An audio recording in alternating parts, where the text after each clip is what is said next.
لە درێژەی گەشتەکەماندا بۆ ڕۆژاوای کوردستان چاوپێکەوتن لەگەڵ فەرماندەیی گشتی هێزەکانی سووریای دموکراتیک بەڕێز مەزلوم عەبدی ئەنجام دەدەین. ئەم چاوپێکەوتنە وەکو یەکەم چاوپێکەوتنی تایبەت یاریەن تیڤە لەگەڵ ڕێزدار عەبدی. ڕەوشی سووریا دەخینە بەرچاو. سووریا بەرەو کوێ دەڕوات؟ دوای ساڵێک لە ڕووخانی ڕژێمی ئەسەد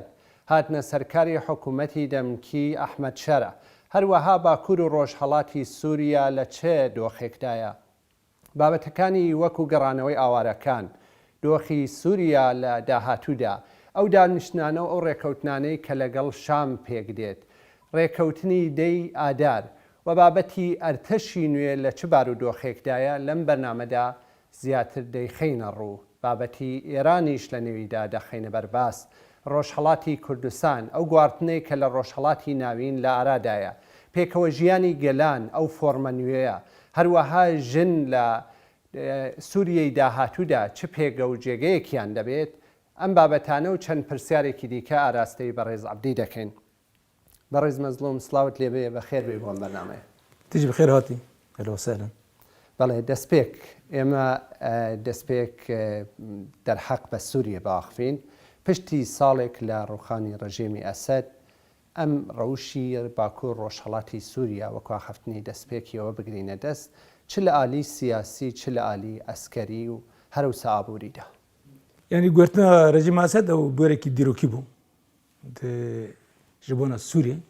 ji ber ku li pêşê pêvajiyekirino yanî rûve kir. Sûriyê pêwîst bû bata guhertin. Ev demeke dirêja gelê Sûriyê tekuşînekî mezin dike, bi 10 salan dikin û taybet jî 2011 virva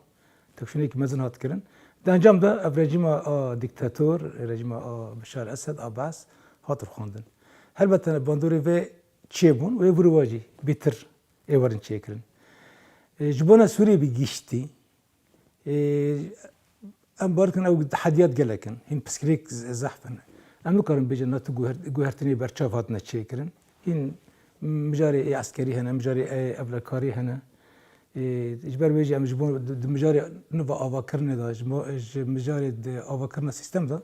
tiştekî nû em nikarin bêjin ji ber ku wê jêra wext dibe û piskirêk zorin gerek werin çareserkirin. Lê ji bo vê herêmê, herêma Bakur û Cihatê Sûriyê helbette ji bo me jî ew wekî nû ye. Yani merheleyekî nû ye, pêvajiyekî nû ye em dikarin bêjin. Hûn dizanin destpêka rûxandina rejîma Esed vê derkeyî şer çêbû. Êriş herêma me jî hatin çêkirin. Ev êriş zor bandora xwe kir alî neyînî da li ser rewşa herême hemû aliyan da, alî awborî da jî, alî siyasî da jî, alî eskerî da jî. Lê diva demên dawê da na ewek heye, em karin bêjin rengekî aramî heye. Agirbestekî ye, taybet na berma û dewleta Tirkiye ew dawam dike. Evanekî wê bandorê xwe erênî wê bike. Lêberê em ana yanî xelkê ê Bakur û Rûjilatê Sûriyê bi giştî bi mijarê ê guftugûyê ku nav şamerê têne kirin ji bona ku pêşeroca xwe bidin bêrîkirin, pêşeroca xwe di hundirî Sûriya nû da bidin cih kirin, ser vê nexebatek te meşand. ئەم ڕۆژاوای کوردستان گەڕیاین هەنێک ئارامی لە ڕۆژاوای کوردستان ئەولەهی خویا دەکا، ینی هێدی فەرسەندی جودا خویا دەکا ji بۆ ئاوادانی و gelek tiştî din heye. Lê rewşî Sûriye dervey Bakur Rojhilatê Sûriye ew ewlehî li wê de xuya nake. Pirsgirêk çi ye li vê salê de aya zeman dixwaze bo ew ê derê ya pirsgirêkî zihniyet û sîstem heye li wê derê? Her du jî hene. Pêwîstî bi zeman jî heye. Lê a herî esasî mijarê sîsteme. Hîn zihniyet nehatê guhertin. Hîn em dikarin bêjin yani zihniyeta a ku bas pêva yani Sûriyê bi rêva dibir, hîn bi şêwazekî bingehîn guhertin çê nebiye. Hîn tê xastin ya jî hewldan tê dayîn ku ji terefî grupeke tenê ve Sûrî bi rêve were birin. Wisa bêjin Sûriyekî ku kanibe bi giştî her kesî de jî bigire. Mafê her kesî tê de hebin. Mafê hemî kesimên ê civakê tê de hebin. Ê hemî pêkhatin tê de hebin. û guftugûyekî wisa giştî hebe. Yani guftugûyekî netewî hebe, giştî hebe, hîn eva nehatê kirin. Ji ber vê ewa piskirêk e, eva hiştê ku hîn istiqrar çê nebe. Hîn piskirêk hene li gelek deveri Suriye psikolojik ve nahatına çare serkirin. ذكر هناك بحث يوان Mesela bejim psikolojik duruzen nahatı çare serkirin. Kum kuji çiyebun. و هنجي ور هولدانين ايه گفتگو دست پی نکردن جو کارن پسکری که خود چاره سر بکن لهره من ايه ساحل جمع لبیان ودر که کم کجی چیه بون ایریش چیه بون پشترا جوانا کو یعنی روش وره آرام کردن و لحظاتنا که وره چیه کردن گفتگو چیه نبود ودر که جبر روش وسا مایه هر چقدر امام الودر که داین استادر نبر مو شامل دهنه بله زیاده پیشکتنه چیه نبیه و هری گرینجی لسوریه گروپه که ناب اود اوجد ناب دستالات شامل جدی گرن هنه اونا چاره سری ناخوازن گروپه که تم زمانی تندرا بکارتینن نابی تندراوان هی وان گروپانه یا هل نه گله کسی ام بیجن گله کسی وكل شخص نه نه گروپن گله گروپن گله مثلا کان بیجن که گله گروپن برای کنها تبلیغ حکومت الشاميه بونه لبرای ترکیه را کار دکرن نفخه کرو جيش الوطني أبيك عفرين داقر كرن عزاز دريدن داقر كرن أولا أنا بشي كي دولتنا ولا ديجي ما يعني ديجي جالاند اللي ديجي بكرو جرات سوريا هر أو دكن يعني بس تصعيد دكن يعني يرشون هر هنا يعني زمانكي نهني هر بكار تينن ديسا أبدا قال كسي جهاديستنا أو نرجع هر زمان يوم بيرنجينا بسكري كانت أبي كسي يكون ناخذ أرامي شيء بيجي أنا شباب يا باي دينا كوني كروشي أفلا كاري يعني بس زوزو بيكنت بله نزیک سال درباز دبی نحمه درباز دبی بسر رکفتنی که نوبری هنو حکومتی دمکی دا احمد شردا چه بو خالی وی رکفتنه خالی بهاداره گرینگن لی لوان خالانه چی هاتیه توجه کرن هر وسا آیا بو پراکتیزه کرنی و آن خالانه هند زمان پیوسته یا قرار بو حیات سری ساله هنی گوارتن چه ببی الناس بري بيجتي بيجي يعني ما نقولت بو يعني سري صالة زمان الدعوية بس يقول سنة وين راسته ما ضح يشتان دوير كابتن ده بيجي أما هول بدن حتى الدعوية صالة بقدين لأن دي ما هول بدن أما بيك بكار بكن كل دعوية صالة بيك وري لأن نم أنا خو بيك نهات إدي اتفاقية كابتن تيكشو شيء يقول سنينه هم نام هول ددن كي بيش كابتن شيء بن هول دان هذن كو دوام بكي يعني اتفاقات بيك ورد بشتي سري سالج دوام بكي حتى كتام بيك ده نا از به بارد من يعني یک دستکفت هری مزن یا اتفاقا دهی آزاره او کو اگر بستکه قبل که ما اتفاقی چکر و چاکی شربو شرکت دجوار هبو بله صدات تشرين شربو لقرقوزا هبو لجديتر هبو شرك هبو امناف شرد هبو یک ماده اساسی بند اساسی اتفاقی که اگر بست گشتی هبی او چی بو او هی میجی دوام که از بارک مواد او که اوجی چکی گرینگش بو گلی سوری کو شرط نبه کو گلی سوری دندری آشتی دندری دیالوگ داشتی ده پسکری خود چاره سر بکن لباله گرک مجرد دیترین بکنه هاتنا لسر شغل تکر سر کار تکر بله دیالوگ نها دوام دکال نوبری یو حکومتی دمکی یا دیالوگ سکنیه نه دوام دکن نه دوام تجاره نسکنیه اصلی جورجی اصلی جوری دوام دکن تعرف سیامی هر نبر مدهنا يعني امريكا هر يعني هم ارتش امريكا هم وزارات الدرب امريكي هر اوجد هندري با ديالوج دانا هر دوام دکن راست جارن گران دمشي جارن مسافت كبير نبر لبالي دمشي نها طرف وتيبسي ترك و همجي حكومات سوريا هر بتخازن كو مجاري عسكري ورن شار سر كرن بله يعني وكيج بوخا اساسي اوديتنا يجبو خوك مشكله هذه مازن اوديتنا لما يجي قبل كل ما قلنا مشكله يمكن مسألة عسكري يجي قبل كاريجي نقاش بكن انا هم لسر مجارين يعني دوسيان لشكري قصده وهي قبل كاري اصايش هم سر گفتگو دكن وامكان بيجي هناك بشكتنا هاتي شكل ام بين سر مجاري عسكري قصده يا حسده بيجني اذا كان سوريا ديمقراطيك وكو هيزكي ديسيبلينا وكو هيزكي برخودانێکی بێ هەم پاوە مەشاندیە بە ساڵایە لە هەر کەسێک بەحسی وێ هێزە دەکا لە شەروانان دەکە لێ نەها دەخوازێت تێکەڵ بە ئەرتەشی نوێی سووریە ببێت و ئەرتەشێکی نوێەوە ببێت ئەو بە چه ڕەنگێک پێک دێ لە بەرامبەردا ئەگەر مرۆڤ لە هێزی دەمکی دەڕوانێت ناوداوێت تشتە خویان ناکە زێهنیەتی وان پڕ جودایە ئەو چاوە پێک بێ یعنی ئەم نەبێجن ئەمێ تەولێ ببن ئەم دخوازم پێک باوا بکەن جێشێکی سووری پێک باوا بکەن قەسەت هێزێکی گەورەیە هێژماری خۆ زێدەیە ئەم دکارم هێژماری خۆشی قاندی هێزی کونها لە شامێ ئەوجی ینی وەک هێژمار ئەوجی ینی قاندی وێ هێزەیە هێژبەری ئەم پێک دەبێکم ئەو بکەن وەزارەتە پاراستنە سووریەدا پێک با ئارتیشێکی نوش بۆ سووری ئاوا بکەن و قەسەتجی تێدا ڕۆلێکی خۆی جیاواز هەبێ گرنگ هەبێت دوێ مژارێدا هەلبەتە زۆر زەحمەتی هەبن ئەڤنها برادری کن هات ارتش سوریه دا جمعی وزارت پاراستنا سوریه دا جی دگرن امزن خلفیه کی وانی او هيا يعني اسلامي هيا يعني راديقال اسلامي بردا هيا او جنات خازن خو بگهرن يعني پرانیک وانی گهرتن چقاس بسر که او بواندا گریدایه يعني که دین سوریه شوازی کی پرمیت تبلی کواليسيون نافنا توجي بول دجي داعشه أواجد دليلنا كأونا الهامبر جباكا نابنتوي هنا كي أيوان هبن فبندي وان هبن يعني كي التزاماتي وان هبن هامبر وان أنا مجبور أخبوك هرن يعني جبوك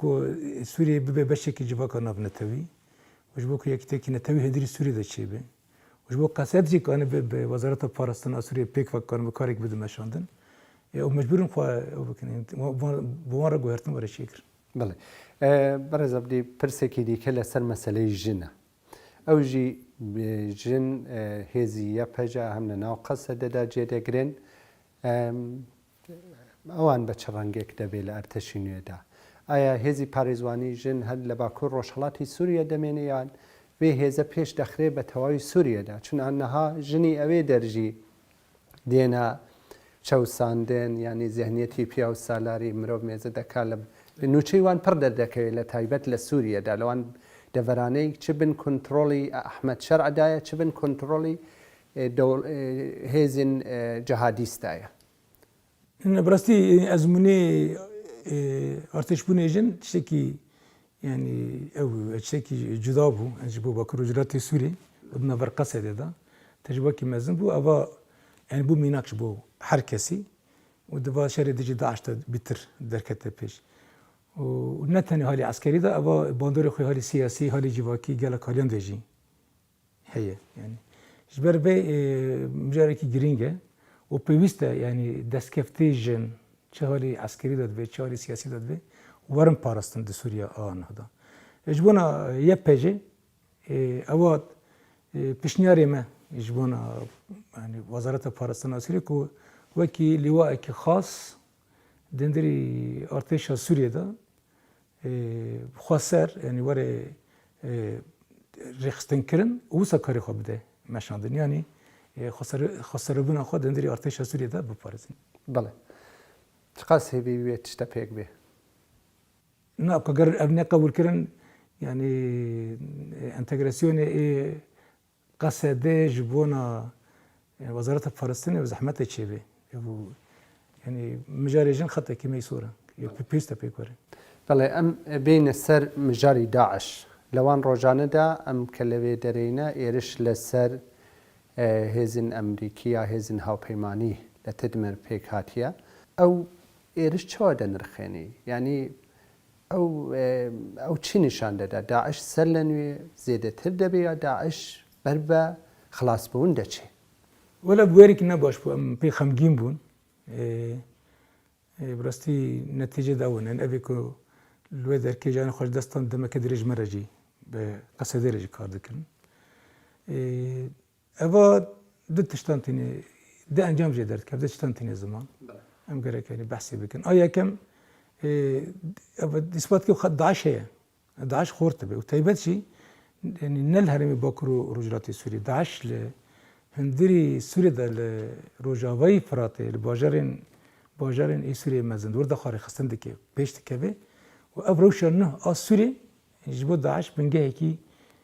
خورتر چکر بو کارم خاری خستن بکی و اب بیاری داوی کاتی چکرن یعنی ایش مینا که کجبونه به عادی تر دخویا کرن کو مجارن شر دیجی داش تبل بنا دولت سوریه جبونا yani koalisyona nav nettevi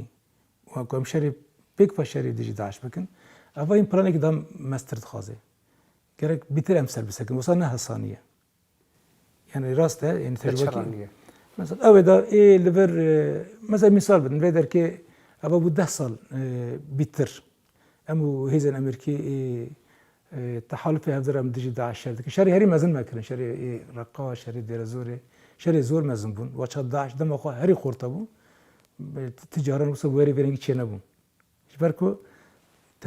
تنسیق کی خورده بون پیک او خباتی کی خورده بون تجربه کی مزن هاتو بوش چه کردن یا و تجربه یکی گاوا یکی وصل وری برنگی چه بون demek او گرگه یعنی به و دستوری داشتی و احتیاجی وان به ازمنه قصده هبشری دیجی داش ابن ازمنه قصده تن ازمنه هبش یا امریکا و یا قصده بهدره افت اندری 10 سال داتی چیکرن اگر ما بخوازن کل سوریه شهر دیجی داش خورد بکن پیشی بگیرن گرک روز ازمنه قصده جواره فایده کرن ما وصل پیشنهاد کرد و عین همان دم پیشنهاد امریکا نجی گرک یکینین هبش اما ارتش سوریه پیک و به امریکا را اوان کارم شریکی شی به شوازی که هبش دیجی داش تکوشینه که بدن مشاندن یعنی خباتن دیجی داش خباتی کی هبش به تدا قصده جی هبه پیک واره کرن و ابو یار اثبات کرد که احتیاجی بشتی کوسا هيا بله ام لسر گوارتنی روشهلاتی ناوین هنک باخفین لوان سالانه دواییه دا بتایبته و یک دو ساله ایرش لبنان فلسطین لسر یمن لسر سوریه گلک شونی دی پیک هاتیه گوارتنی کی عجایبه که مروف هسته که دماز لدمشق بوم ایرانی که تام بشکی سوریه بن کنترولی او دابو رژیم بشار اسد لبن دنایتمی او دابو نها سفارتی او لسوریه جی نمایه ایران لبی روشدا بربه کدره دچه ایرانی که ایرشی اسرائیل لسر هات تجربه کردن هروسا گفینی و دولتی لسر لناو امبارگو دایه ایران بربه کدره دچه بنیرنات و گوهرتن داوی کل رجلات نوین چه بو که بغض دست پیکر و پیرا به گلک یعنی دوران دوسا گوهرتن چه بو نری داوی رژیم اسد کت اوا هلبتن یعنی هفسنگی رجلات نوین تیدا گوهرتن چه کر و براسیج اول نل برجام دی ایرانیه یعنی هلوست ایران ضعیفتر بو ده اگه کم گشتی رجلات نوین بدن برچابان و هی روزی دسا یعنی ما ترسیج سر ایران ده بیتر هنه بس که هنه موقفه خود بیتر ضعیف بو ما دبیجن که اوه یعنی ایران بیوسته واقع هرتنی که هی چه بروجات نوید باش بخونه و سبب حقیقی چنه درخنه ورته سیاستی که ایران دایم شاندن دخویا کرم که تام انجام نگرد یعنی دوا سالن پیشی ما دوا یعنی نتیجه ورته یعنی بیلیه اجبانا کو او به اجبانا دوا پی واجو انو داش بو کو ایران جی یعنی کاری میجی خود روزات نوین دا بگیره و ام بیج او جی خوی باندور هبه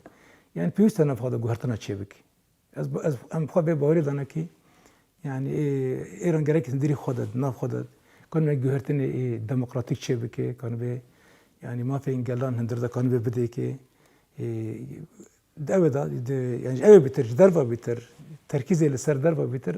تندر دا گره گوهرتنه چه بکی گلی خواه گره کنه ده بیتر به اقناع بکی کش بو کنه به جاره کدین رولی که واسه ارینی کنه به دندری روزراتنا بینده بریزه بله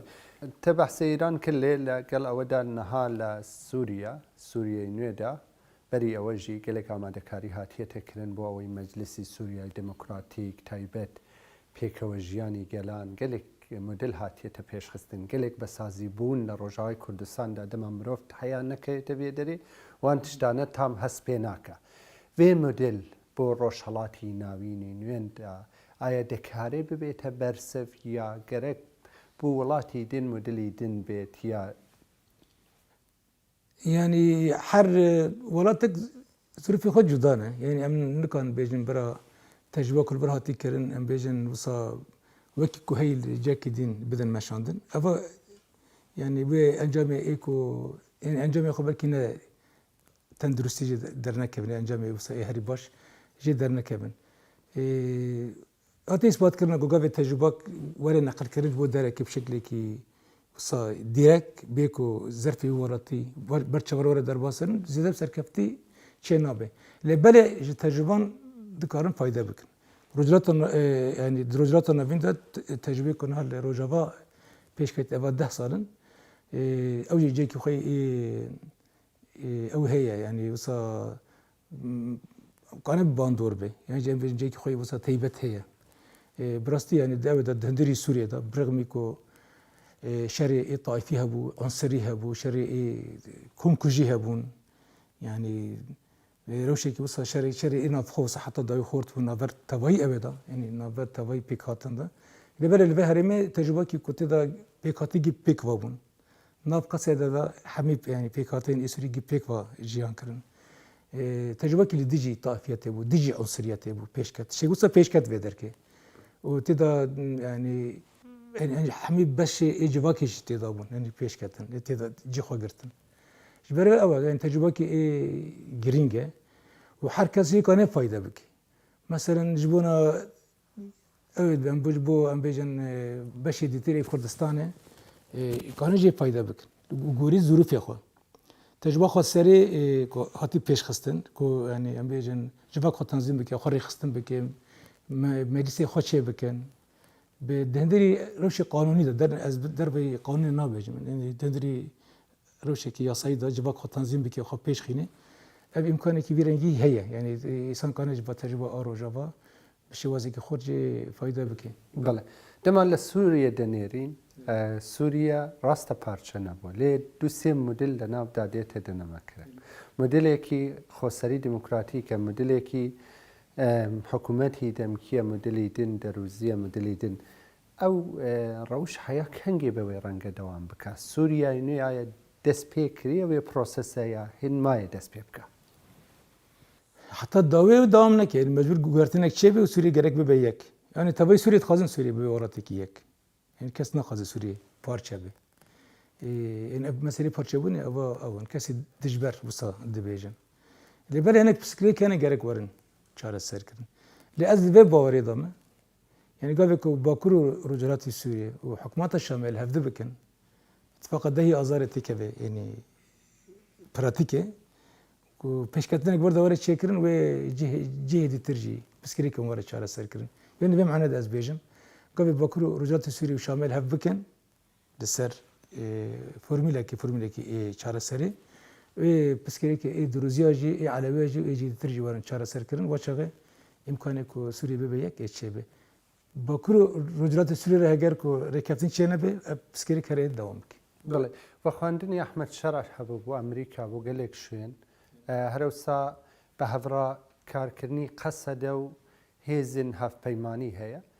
لوی مجارده نرینی وان لسر سوریه چیه آیا لسر وان پروسسانه آلی کارن جبو دانستاندن جبو اوی پیشکتنه چیه ببی؟ یعنی ده مجاره کار سوریه نام نتبی دا نه او سوریه تبلی بو یعنی تبلی کار سوریه نام نتبی بشوازی که رسمی بو يعني بشوي لازم تبليبو بو بشي كبير شونا يعني رئيس سوريا الشرع واشنطن او كرم شو زي فرمي اعلان كرم لذلك براتيكا ده هين بيشكاتين شي نبونا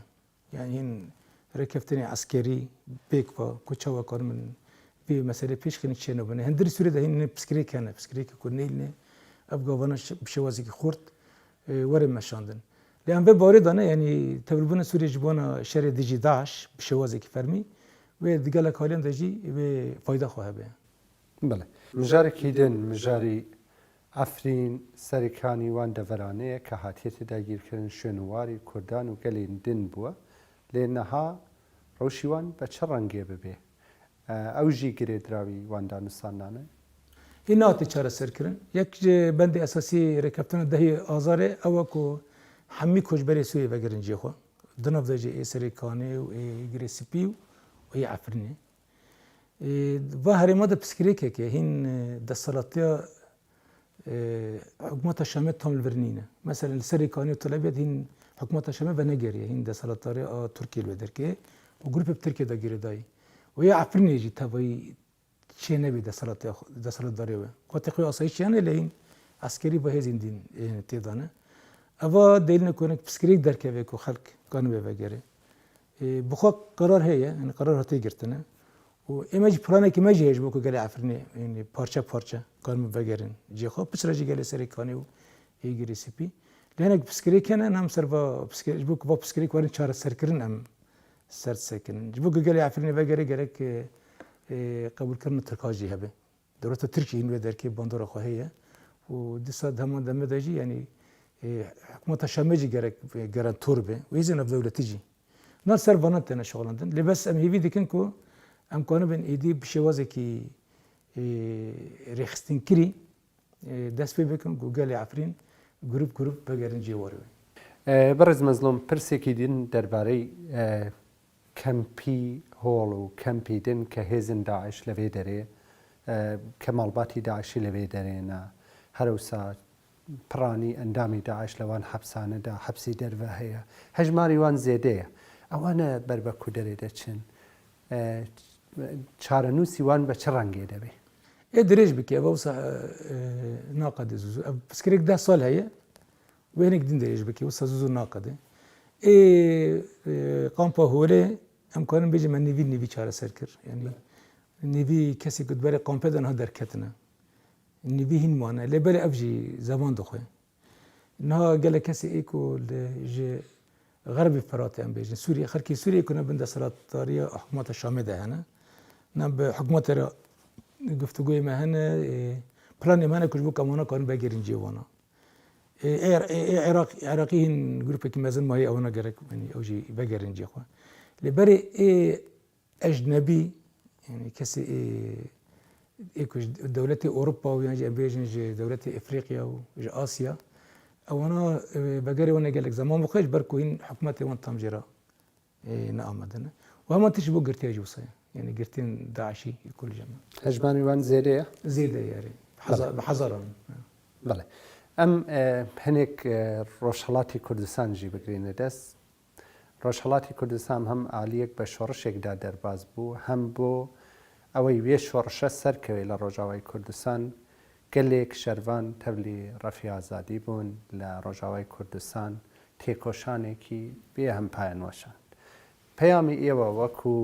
فەرماندەی گشتی قەسەدە چیەش بۆ ڕۆژهەڵاتی کوردستانیە دەرحەق بەوان هێزانێک کە تەبلی وێ کاروانە بوون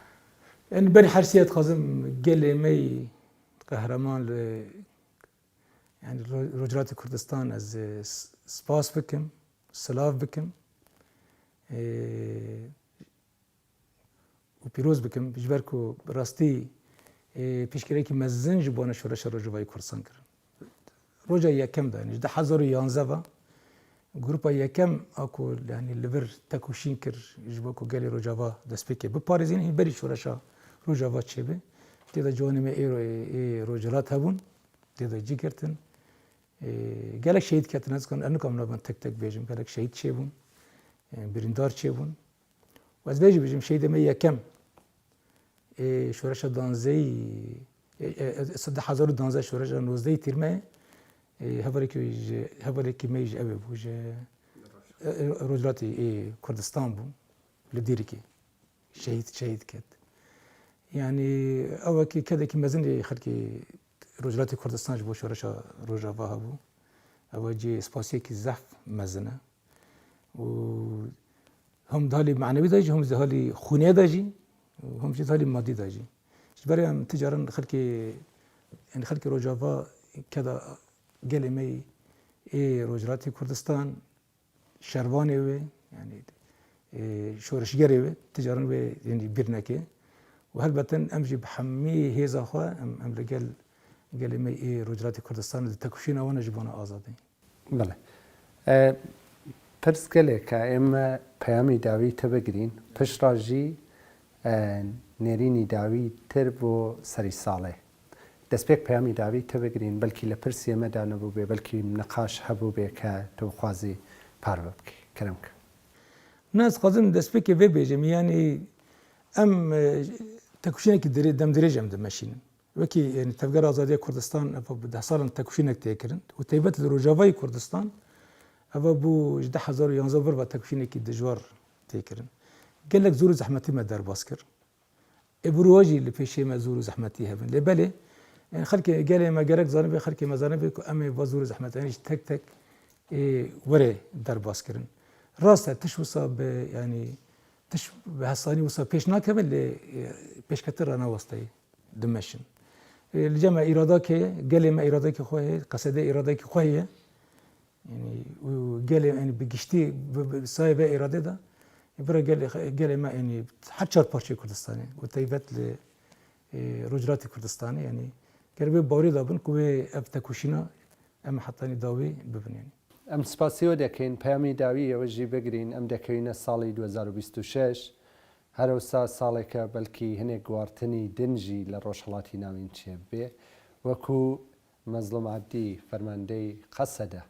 پەیامی داوی ئەوە بگرینەوەی پرۆگرامێک جبو ما بر رجاوی کردستان هر داوی سالی هر دوگوتن اتفاقات دهی آزار بد داوی سالی ده گریه دان وکی مقابلین جی بحث کر بله از خازم بیجیم يعني اوا داوی سالی يعني جبونا ما دست پیکه که نه داویه يعني قال کس بیجین کی لسوریه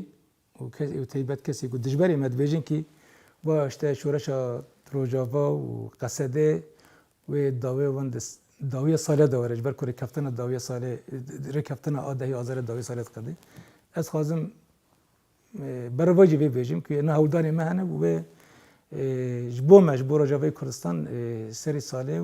سری سال 2026 به دسپیکی کنه هودان نه هنه پیشکتین چید بن و امی آواکرنا هری بینگهینج 2026 تا بکن از ایدارم به سال 2026 جبونا کردان به سال یک تیانه توی امش هر سالان ده بیتر نزدیکن که کرد هر چهار پارچه کردستانه کرسی دیاسپورا جی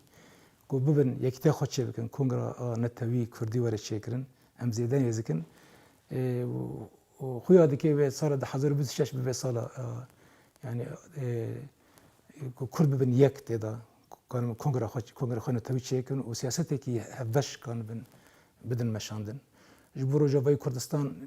2026 به سال آزادی سال کستاتی خو مسوکر بکه دستور سوری دا و گشتی جی جبنا يعني گله کرد بگشتی